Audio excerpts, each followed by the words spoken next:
Hi there, Kendra Tolbert here. I'm a registered dietitian and yoga teacher, and I specialize in women's health and fertility. And today's video is an interview with Judy Simon.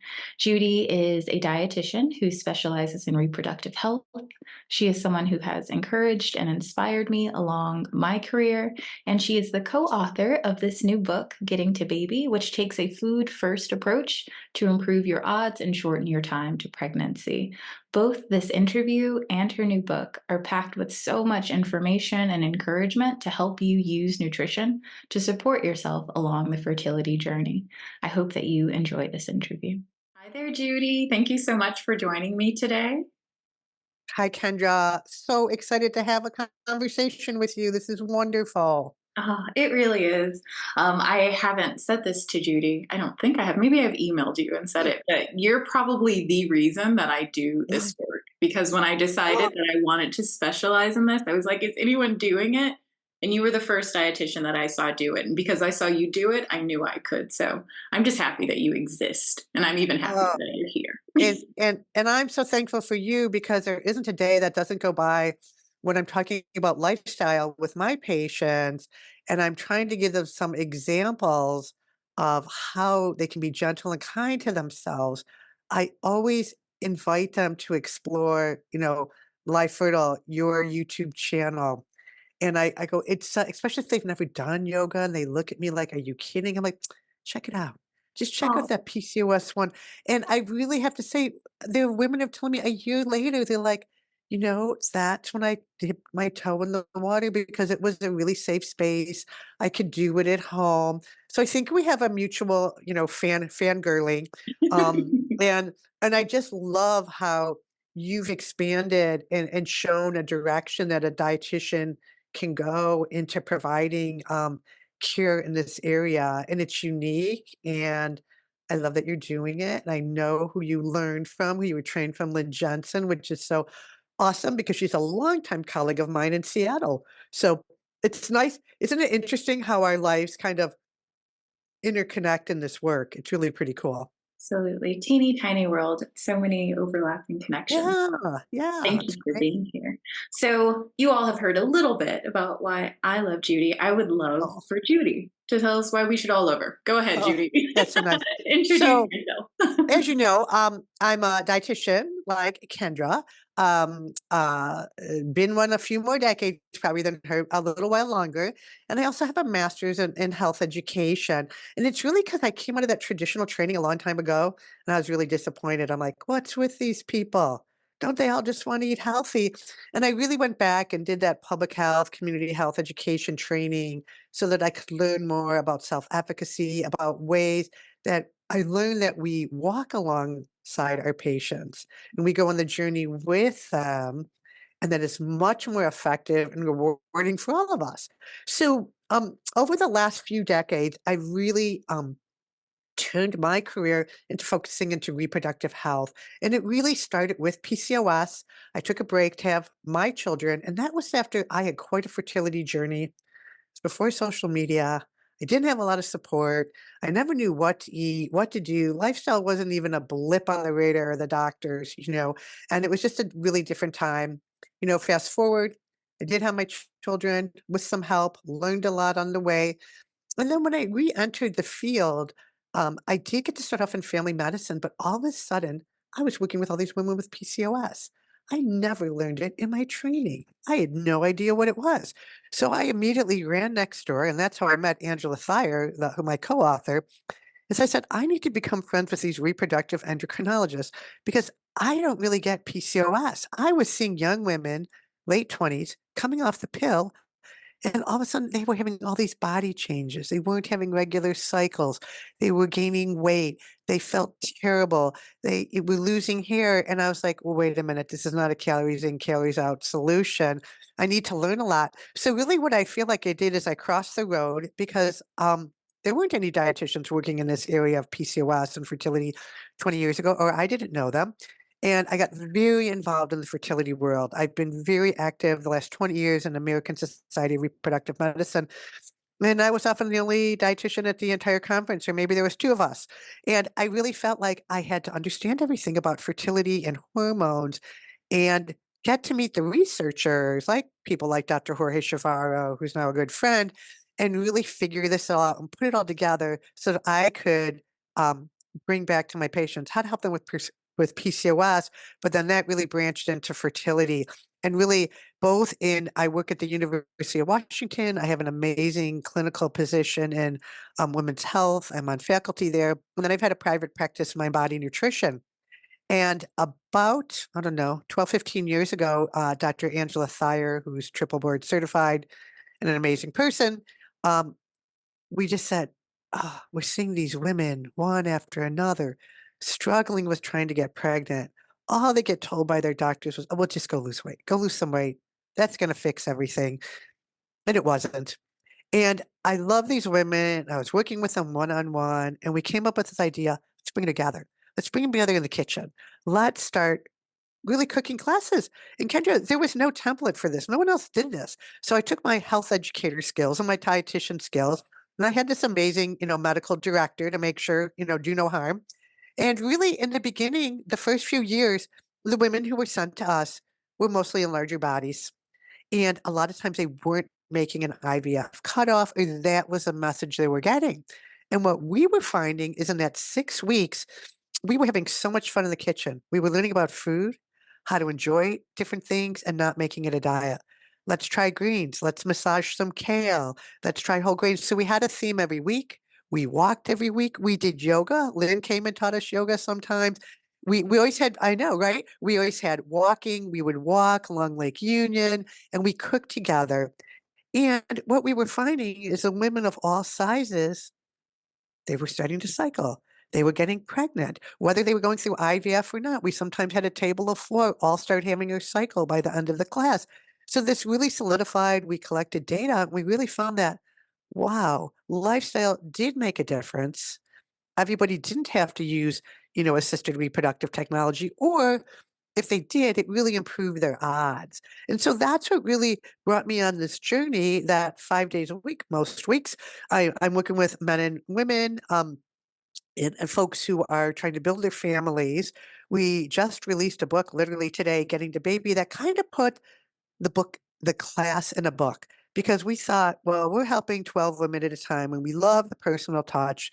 And even though we pivoted to a virtual format come COVID, we thought, well, wouldn't it be really cool if we could take this information that could really help a lot of folks? And that's kind of my journey. And I know I met you, Kendra, from our women's health groups and our mutual interest. But, think back 10 years ago, there weren't a lot of dietitians really involved. And now I can get 5 emails a week like, hey, I love this work. Help me on this journey. So it's so nice to be able to, mentor. And my students know that they're going to be experts in PCOS. They will never leave my program with not knowing what percentage of women in this population have PCOS and what we can do about it. So that's a long introduction, but I kind of wanted to give you the whole background that, that's really my focus in my career. And every day, I just see so many good things happening. And I keep doing it. It's wonderful. Just a great place to be. I love hearing your journey. I'm always excited to hear how someone ended up where they ended up. And I mean, at this point, you have ended up with a book that we're definitely going to talk about today. So I'm super excited Yay. to talk about your book. And it feels Thanks. like, because I've read a bit of it, and Great. I'm not surprised. But yeah, it's great. One of the things that I really love in your book is that we get a feel for what your philosophy and approach Hmm. to nutrition really is. Hmm. And you Hmm. touched on it a little bit. So I'm wondering if you could distill your philosophy on food and nutrition and fertility down to just like a sentence or two. What might it be? Well, I really want the person to focus on their entire well being. And that's the emotional side. Often, I can't go too long, it's one sentence, but emotionally, their well-being, and really let's step back and find out what's going on physically with their physical health too.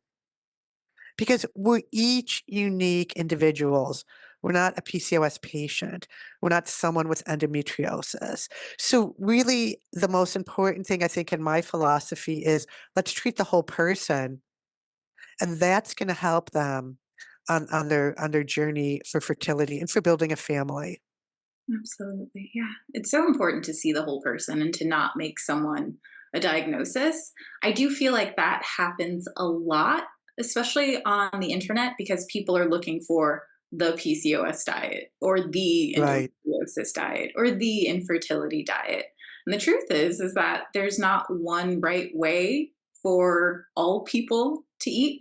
And even within that, it feels like there's not even just one narrow right way for an individual to eat. Because I think we can also get kind Absolutely. of stuck there where it's like, I have to find my perfect way of eating, as opposed to there's a variety of ways that I can eat that would be supportive. So, can you also chat a bit about what it is about nutrition that can be so powerful for someone who is on a fertility journey, even if it's not Yeah. a fertility diet that they're following? Right, right, and, I think I opened my practice, I forget now, 2007, 2008, and even my mom asked me, "Judy, what the heck does fertility have to do what does diet have to do with it?" Do you know what I mean?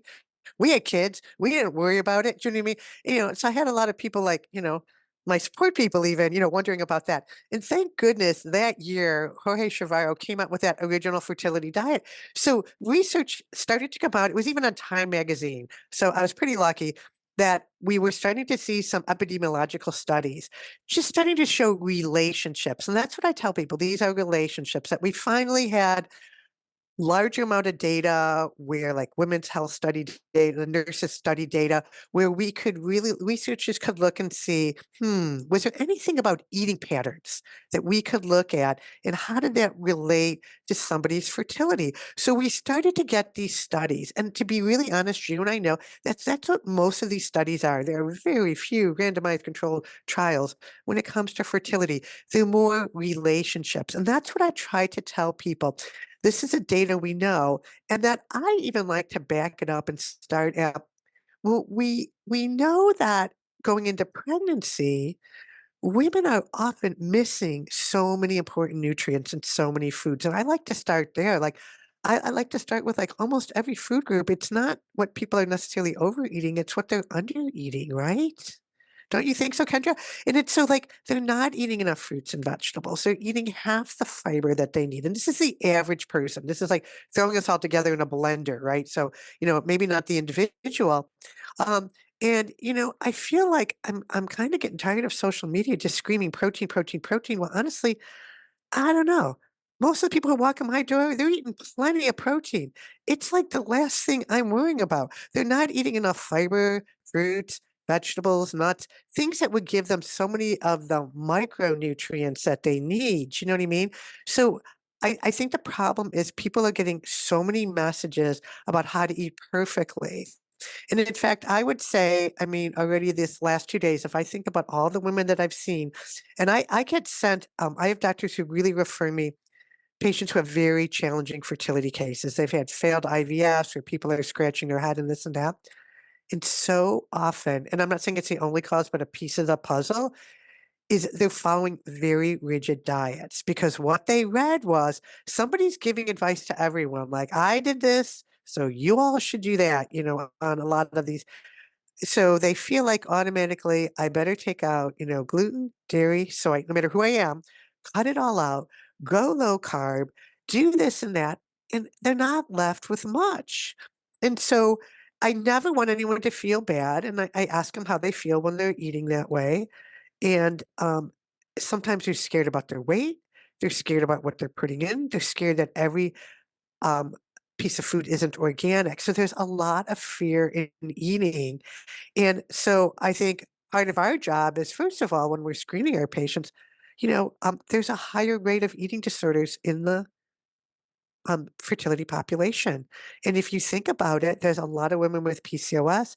They may have binge eating disorder. They may have anorexia because they've been put on diet so many times in their life.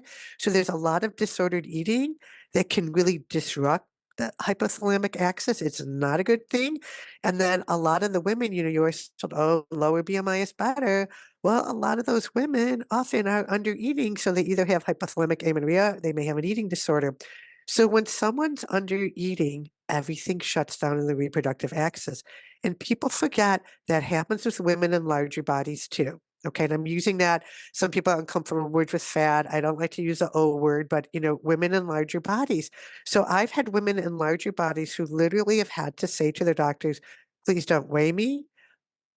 Focus on me as a person and not as pounds on the scale. And the doctors are shocked to hear that they've been through eating disorder treatment. Like, hey, I was starving myself. That doesn't promote fertility. It doesn't help a healthy baby or next generation. So we have to sort of like getting back to looking at that whole person. So again, I feel I probably spend more time helping people to give them permission to eat. Someone said today she was so happy because yesterday she got to eat a chicken taco salad that was very fresh with beans and chicken and avocado and a little tortilla strips, and she said before she met me a couple weeks ago, she would not have allowed herself to eat that. Now, she has no allergies to these food. She just thought too high in carbs, too many foods she can't have. She really had a very restrictive diet. And, when people have inflammatory processes like PCOS and endometriosis, we don't want to deny them anti-inflammatory foods unless that food is bothersome. And that's, like you said, the individual, you know, that's why it's good we have so much food, Kendra, because there's a lot of different food. So if you don't like asparagus, we got other green vegetables on board. And that's really what I feel my job is about, is to help sort of guide people. What is it that you don't like about vegetables? Is it one you like? What flavor profiles do you like? What global cuisines? If some people come into like, oh, I'm South Asian, I'm Indian, I'm eating too many carbs. I'm like, "Ugh, South Asian, great food. Let's go for it." And by the end of our conversation, we have great ideas, which eating their own indigenous foods and not telling them not to eat their food because it's too high in carbs. It's ridiculous, right? So that's my problem with the Mediterranean diet. Like when we talk about studies, right? It's kind of racist sounding, to be really honest. And I know people mean well, but we don't all live around the Mediterranean Sea, and we don't have to. We can live in West Africa. We can live in Brazil. We can live in, wherever. And that's why. So, what we did in the book, because we found that so many people we're kinda shorter in the plant foods. We kinda call it a plant forward way of eating, and we try to be very global because although a lot of the studies will use the term Mediterranean diet, if you look what they were looking for in research, it's really like, "Oh, were they eating fiber? Were they eating beans? Were they having fish? Were they having" So try to take that to whether it's, the blue zones or it's Okinawa diet, do you know what I mean? Because it really sounds exclusionary otherwise, and I don't want anyone to ever feel like the population or like with the fear of soy. And I'm like, I've been to Taiwan. People are eating tofu 3 times a day, and it seems like they're having children. Let's talk about that. Let's talk about the research. What scares you? You don't have to eat it, but there's some benefits, if you want to eat it. Ugh, I loved every bit of that. I don't know why I decided to sing. I guess because it made me so Oh, good. I happy. like it. Oh, good. Good. I But like yeah. singing. Oh, no, every bit of that. I think you touched on so many important things. I mean, you talked about how much people focus on what they believe they should avoid, and Mhm. oftentimes there's no reason for them to avoid those foods. You Right. talked about Right. how, just in general, how much people are under eating and how Yes. that is not in any way supportive of fertility. I always talk Correct. about food as being, and this, I didn't create this. I didn't come up with this. I can't remember who said it, but when they said it, what it became to me was this idea that like food is a messenger from the environment that's telling us whether or not we have enough to sustain our life and the life of another. So you want to communicate to your body that like this is a land of plenty. There's a lot here for me and enough for someone else to join the party, Oh, I love and that. I we'll love all that. be Yeah, okay. So I that's love right. that. I think that's a great metaphor too for people to think about. You know, I have these women, and then they're like, "Well, I just want to lose a little weight before I get pregnant." And like, where is that coming from? Do you know what I mean? Where does that come from? And health does not always equal weight. And let me tell you, the medical world has a real big problem with that. They're changing. I mean, in the last 20 years, I work with residents, I teach residents. They have moved so much more to be weight inclusive, so much more to be health at every size. I mean, now I get referrals like, please meet with this patient for a health at every size approach. I'm like, yeah, bring it on. Because even if you say weight loss, I'm probably going to have a conversation with the patient and really explore what their goals are. And especially with fertility, like you said, you want to be able to have a body that is ready to sustain life and it needs nourishment. And that's why our body knows how to shut down. That's why when it's famine and all, it knows how to shut down and not get pregnant because we shut off that hypothalamic axis. And I think another thing, and Dr. Thayer brings out so beautifully in the book is we don't not enough people understand fertility. We're taught to understand birth control, but not fertility. And so we don't understand that, you know, 50 is not the new 40, or 40 is not even the new 30 when it comes to fertility. And you talk about that so beautifully because you talk a lot about what about women over 35? Does a guillotine fall? No, but we do see changes. And so what I tell those women is, especially when they're delaying, I'm always like, if you're thinking about a family, you can always do a check-in. You can do that fertility assessment because sometimes like their health is like it's like 5 stars on paper, but I don't know if you have a blocked tube or if there's polyps in your uterus or something that might prevent implantation. But yes, we try to keep our eggs as healthy and as young as possible. And that's why, kind of the pillars are in our book is, focusing on more antioxidants from food because that's going to reduce oxidative stress, right? We're trying to keep the follicular fluid. We're trying to reduce stress as much as we can so that those mitochondria keep doing their job, but they do age. So we want to support the gametes, the sperm and the eggs to be as healthy as they can. So why we're talking so much about being plant-centered is we want to have a diet that's rich in antioxidants to reduce, right, oxidative stress. And we also want to have reduce inflammation so that the uterine lining is this just beautiful place. It's got its own biome, we're learning, right? So again, that's where anti-inflammatory foods like, eating fish and having seeds and nuts and eating whole grains and then also low glycemic, because to be really honest, two of the most popular diagnoses, if you want to look at that way, in a fertility clinic are PCOS and endometriosis. And those are definitely inflammatory conditions, or women who are older, so it's taking them longer to conceive or have a successful pregnancy. So when you think about it, if we're trying to reduce oxidative stress and reduce inflammation, it's kind of a healthy diet that would benefit anyone, right? Sure. It's funny because I've had people of all ages read our book, and my gal down the hall, who is an octogenarian, who's an amazing massage therapist in her 80s, she read part of the book yesterday. You know what she said to me? She says, Judy, you should change the title. This is good for everyone. And I loved it. You know what I mean? So there you go. Maybe the next book. But and so I think the idea is we're not asking women who are trying to conceive to do anything different than we would recommend for the general population, right? So, again, there isn't one PCOS diet, there isn't one fertility diet, but what we want people to go through is some people go through, it's like, yeah, I got the veggies, ooh, whole grains, I thought I wasn't supposed to eat them. And then they read like, whoa, those ancient grains, quinoa, farro, teff, millet, they're like chock full of, minerals, antioxidants. And actually, we have a lot of data from some of the IVF studies, like the Earth studies, that the women who had the highest success, they ate whole grains, they ate fish, they ate tofu, they ate carbs, they even ate some dairy, and they had the highest success rates. And again, this is one study, but we tend to see if we're going to throw all the studies together that including plant-based foods was important. Fish has shown up in many studies to be helpful for men and women when they're trying to conceive.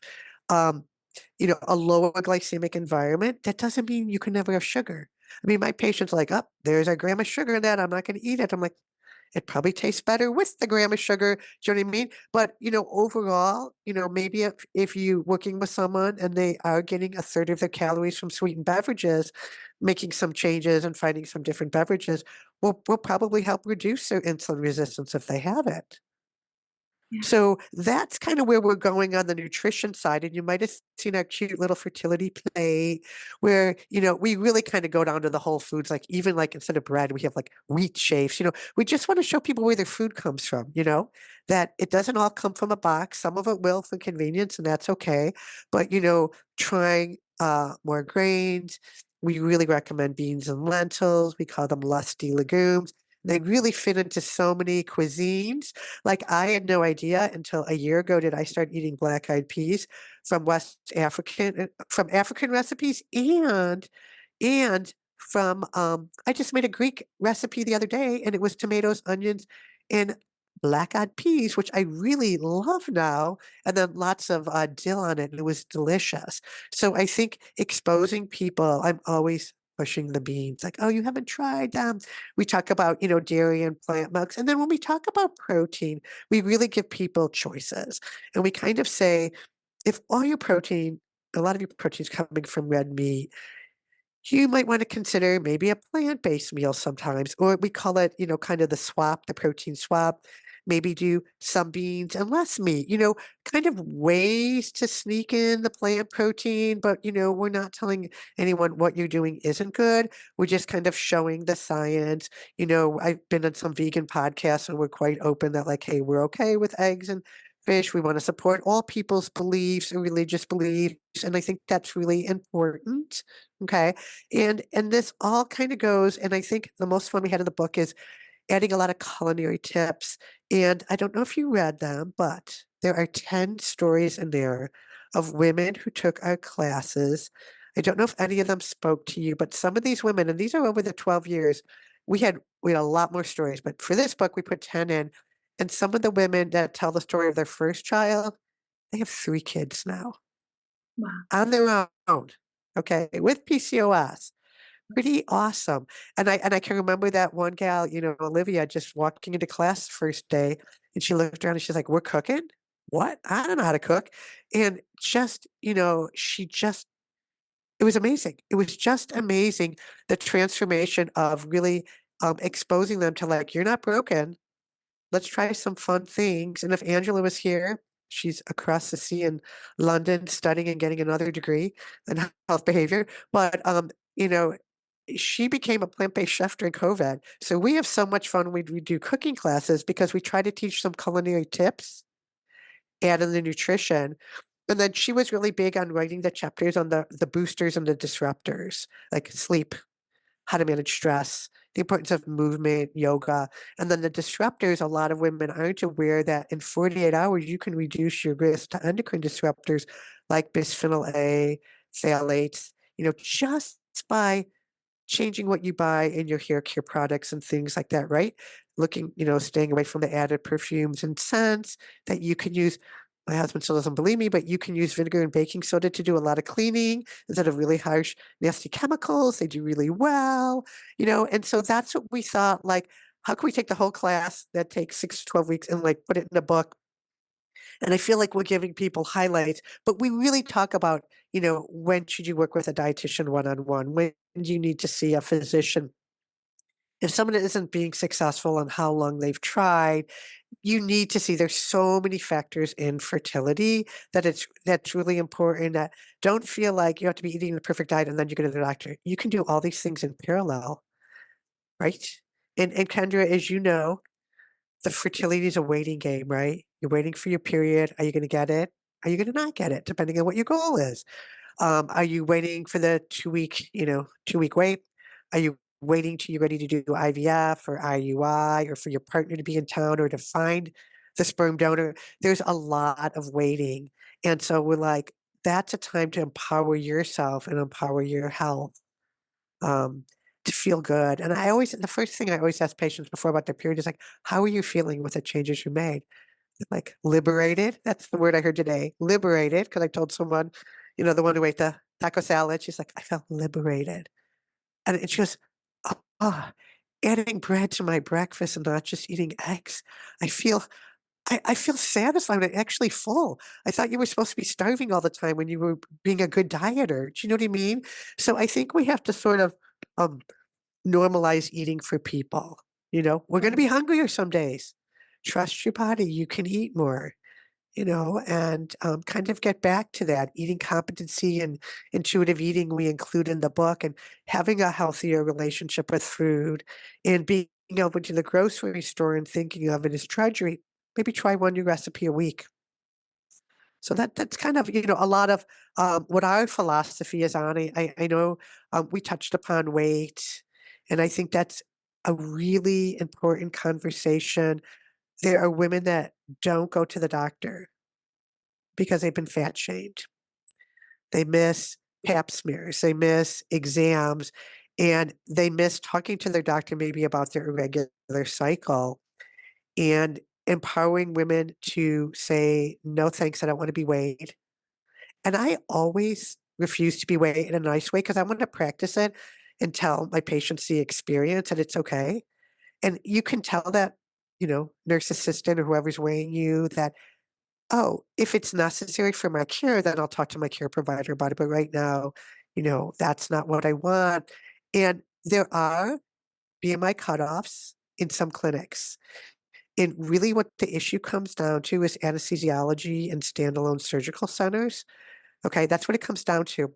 So if you end up in a community where you're being told, like I've had patients with a BMI of 55 just told, well, we can't offer you anything.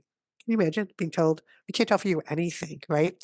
So quite often what I tell people is first ask them for a referral somewhere else. And if they don't know or they hem and haw, most often your best bet is if there's a tertiary hospital, a larger hospital system connected with like a medical school, they tend to have, any surgical procedures like the retrieval are done in-house, like in the regular surgical suite. And so they feel totally fine with that. And then you've got MFM doctors. And at the last ASRM meeting, there was a great abstract presented where they looked for like 14 years of data of women with, okay, just a warning saying the BMI numbers 30 to 60.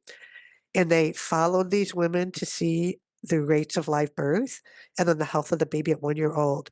And you know what? Being in this very supportive center where they train medical professionals to have the equipment and to treat women of all sizes, guess what? They all had healthy babies. They all had the same outcomes and the babies were healthy. So when I'm working with a patient in a larger body, I go, don't focus on your weight, focus on your health. If your hemoglobin A1C is elevated, if you wanna work on that, your blood pressure, let's have you be as healthy as possible. And many of those women I have, and the doctors are shocked. They're like, "I can't believe you don't have gestational diabetes." They don't. Not everyone gets it. I have a lot of thin women with gestational diabetes. It's not necessarily weight related. And so obstetrics and fertility have a lot of weight bias, but the American Society of Reproductive Medicine did come out with a statement that no, people should be denied care based on weight. So we do need to have these places to refer to because some people end up spending a year or 2 trying to lose the weight, and we're not seeing better IVF outcomes. It's better if they wanna get pregnant then to just move forward because they're gonna have younger eggs, does that make sense? And have them be as healthy as possible than saying, "Well, come back after you do bariatric surgery and X, Y, and Z, or we can't do anything." So Yeah, that's my sorry, long spiel on, but I think it's so important to talk about it because so many women have felt excluded and have really been felt left out, and there is no reason for that. Find another center, find another place, and, let them know that you weren't treated fairly, and it's getting better. I know I spoke about it at ASRM with a team last year, but it's got a ways to go with weight bias. absolutely. I really appreciate that you are speaking so directly to the fact that this is an ongoing issue. Yeah. And I also, it's something that you mentioned in your book. So I'm happy that you also give people the language so that someone can say Mhm. to their provider, well, like ASRM has said this, like this is their statement, this is their stance, so that you can advocate for yourself, so that you can Mhm. request the care that you honestly have a right to. Absolutely.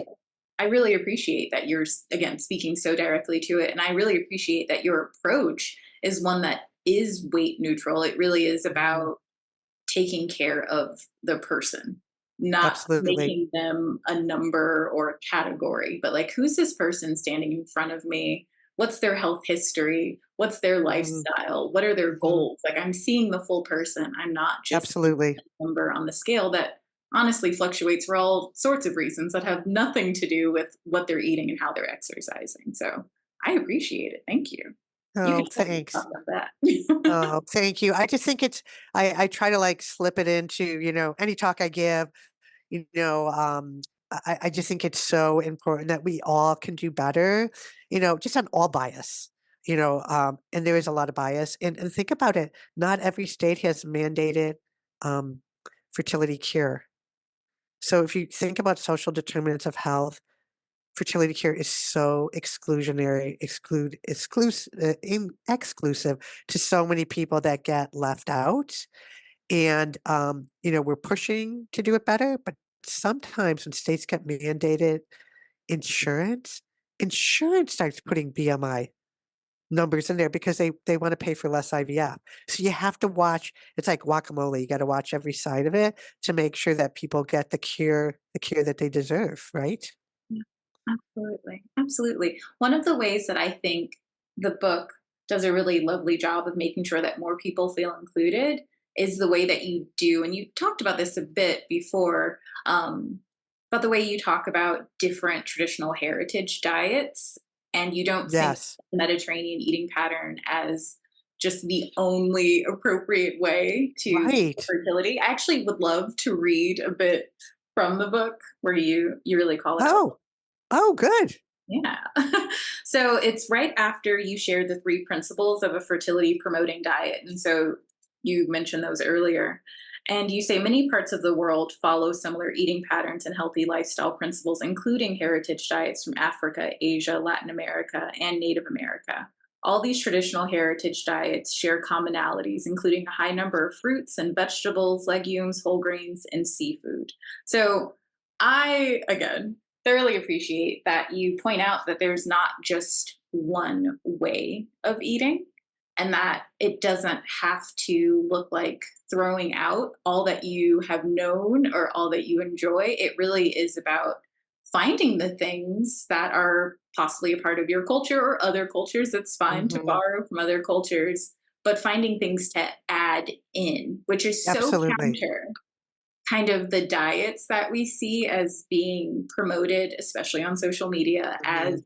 the diets that will support fertility. So I'd actually like to, if we can, go through some of the more popular diets and get Oh, just your sure. quick gut reaction Sure. on these diets Okay. and how they support Let's fertility, or maybe don't. So the Oh, first sure, one, sure. the keto diet. Oh my gosh. Well, it is not recommended for fertility. Although there are many, sites that swear by it. That's how I got pregnant. I'm on a keto diet when I'm pregnant. And I'm sure there are people who did get conceived, on any diet, right? Okay. But just because they did doesn't mean it was the diet that caused it. Like maybe they had some weight loss and it improved their insulin sensitivity. But, just being on fat and protein, it's so usually low in fiber, just missing grains, fruits, vegetables. Yeah, it's really, if somebody came to me on that strict of a keto diet, I'd really have to ask them, you know, what are your values and your goals? Because sometimes I'll have someone say, my husband's on strict keto. I'm like, okay, do you need to be? And that could be having a negative impact on it because we have data that really high red meat diets and high saturated fat diets are not necessarily great for sperm health. Sperm are easier to measure because we can see what happens when they have an interaction. Yeah. So keto, I would say we really don't have any proof. It would not be my favorite one. How about Okay. the carnivore diet? And what would you say is different than carnivore than, keto? Just that it's more meat-based, heavier It meat-based? It's definitely heavily, heavily meat. Yes. Yeah. Yeah. And I would say that, yeah, you'd be getting some of your nutrients, your iron and your folate if you ate liver, you'd be getting your choline. I would say the boxes that you check, but that it's really taking the place of a lot of your energy foods, your carbohydrate foods. So I would, again, maybe make sure that carnivore was eating fish and eggs and, maybe see where we could meet in the middle. And a lot of times, that's what I do with folks, how like paleo and Whole 30 were really popular. I guess they're going down, but they were really popular. And I would just ask people to do experiments. Would you want to just try what it's like and put your toes in? A lot of times they're like, "Oh yeah, I really like adding beans in," and then they could give it up a little bit. But sometimes you're just looking for structure or a community to be in. Seriously, Mhm. right? Yeah. Okay, what else you got for me? Last one, intermittent Yes. fasting. Uh, Not my fave, but you know what? I tell everyone that we all fast overnight, right? Most of us take a break. And, I just was talking to someone this week, and she was a perfectionist eater, and really what it came down to is she goes, "I skip breakfast, I work out, I eat at 11, and I have my last meal at 6." So she's only eating 7 out of 24 hours. And she's trying to prepare her body for fertility and pregnancy, and she's giving herself this very short eating window. Well, we have no data to show that it improves fertility. And to me, it's like inviting an eating disorder. It's saying ignore all your hunger cues and eat this way. And that never usually goes well. So I always invited, I already invited, she was thrilled. I go, let's come up with some ideas in the morning and try that before a workout and then see how the workout feels. So I try to meet them where they're at. What do you like? And talk about for IVF, that's really, really, it's restrictive. And I don't think you can get everything you need in a short window. For some people, it's kind of funny. They say they're doing IF, and really what it is they stop eating after dinner, which might be 9 o'clock, and then they don't eat again until 10 in the next morning, but they feel like that's fasting. I'm like, oh, that's just not eating when you're sleeping. That's okay, that's all right. But I really found in classes that our women with PCOS, and you might have seen this, Kendra, a lot of times they'll tell me, Judy, I'm not hungry in the morning. I'm like not even hungry until late in the afternoon.